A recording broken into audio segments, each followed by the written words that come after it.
Hello and welcome to 1 Samuel 21. We're looking at one of the most famous passages in the entire book of Samuel because of Jesus' usage of this passage. And as this passage has come to us as Christians in the 21st century, we normally ask ourselves, I think, two questions. The first, within the passage itself, is was it okay for David to tell lies regarding the mission that he was on and how that plays out in the text itself? And the second one is, how important is this passage in light of Jesus' usage of this passage to describe his own lordship? Let's dive in to 1 Samuel 21. David went to Nob to Ahimelech the priest.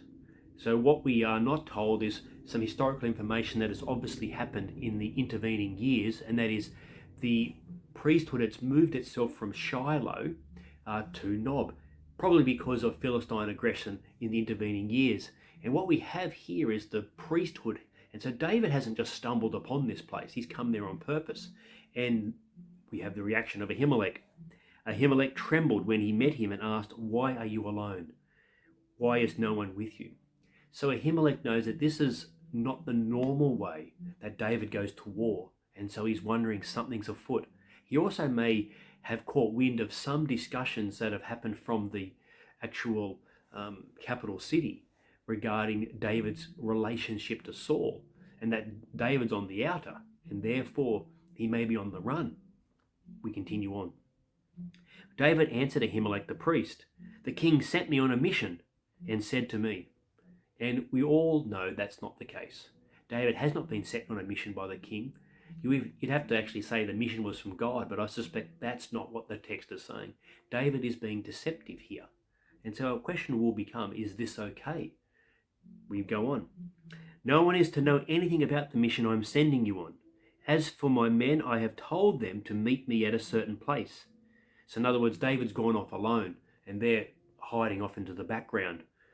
But they're hiding not because they're on a secret mission, but because they're secretly trying to avoid themselves being killed by Saul. And the way to do that was to hopefully attract as little attention as possible. "Now then, what do you have on hand?" He knows exactly what they have on hand. He knows that the consecrated bread, he's aware it's the Sabbath, of course, and he knows that the consecrated bread would be on hand. Goes on.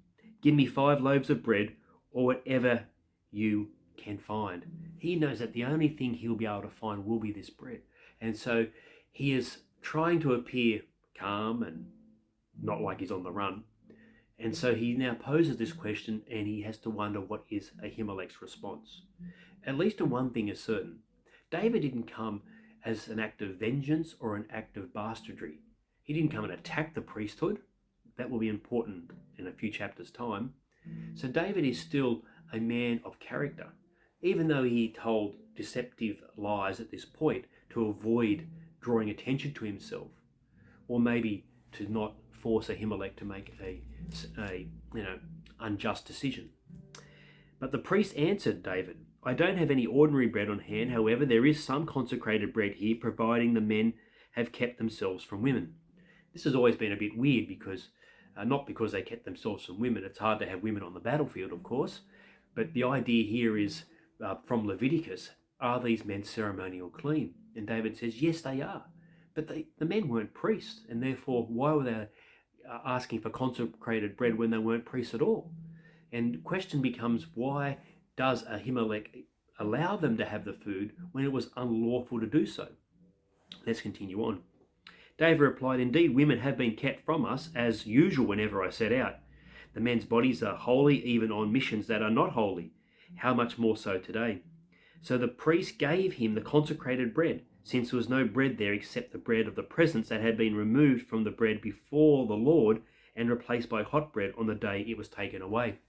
So from Leviticus, this bread was placed before the Lord, this holy bread, bread of the presence, as a sign of God's provision, as a sign of providing back to God, of course, not literally, but symbolically and metaphorically. And David is asking for this bread, but it was only lawful for the priest to eat. So Ahimelech has made a decision that it's lawful for God to give this bread to David. Now, we don't know why. He didn't even say why. We're only asked now to hypothesize why that might have been the case. We can't actually say what Ahimelech's reasons were, but we know as the reader looking into the text what this symbolizes. That the king, that is David in waiting, is allowed to eat this bread because it's a greater good to keep him alive than to allow him to die. That truthfulness really is given to us in a sense by Jesus when he comes to discuss this particular issue. And he then goes on to say, well, it was okay for David to eat the bread, then I am one that is greater than David. Not to break the law, but to do the greater good. And the greater good, of course, is that Jesus is the Lord of the Sabbath. In our text today here, David receives this bread in its essence, not because Ahimelech knows he's the king, but because it's part of God's divine plan for that to be the case. We can't read Ahimelech's mind at all. The text goes on. Now, one of Saul's servants was there that day. That's where, if he had mood music, to be going, and he's been detained before the Lord. Why is he detained? We have no idea. He seems to be serving some sort of punishment. Doesn't sound very good. This particular man, he was Doeg, the Edomite. So Doeg is an Edomite, which means he probably was captured by Saul in one of his earlier raids that were actually successful. The Edomites were the enemies of Israel, like the Amalekites. And so this man is serving Saul at the priesthood in some sort of punishment, and he is doing it knowing that he is a man not in favor of God. There's the sad reality. A man who does not love God, serving, or a punishment maybe, at the place where God should be worshipped. And so we're already aware of the potentiality of this man to go back to Saul and dob David in. And sadly, that's exactly what happens. And he is Saul's chief shepherd. There's irony there, because David was a shepherd. David could have been the chief shepherd under Saul, but no. He chose a foreigner who did not worship God to be his chief shepherd, probably because at least he was in servanthood of Saul, under Saul as a slave, and therefore had to do what Saul wanted him to do. David asked Ahimelech, don't you have a spear or a sword here? Of course, David knows that. It's the one he used to cut off Goliath's head. I haven't brought my sword or any other weapon because the king's mission was urgent. That should have actually told Ahimelech that all was not well with David's lying plans. The priest replied, the sword of Goliath the Philistine, whom you killed in the valley of Elah, is here. Oh, shock horror for David. It is wrapped in a cloth behind the ephod. If you want it, take it. There is no sword here but that one. So Ahimelech allows David to do exactly what David come to do, to take the sword. David said, there is none like it. Give it to me. In other words, in essence, that's why David really came, to retrieve that sword in order to demonstrate to Ahimelech that he was still a man of honor. He didn't come and raid the place. He didn't come and kill him. He didn't come and steal it. He still gave Ahimelech the chance to offer it to him.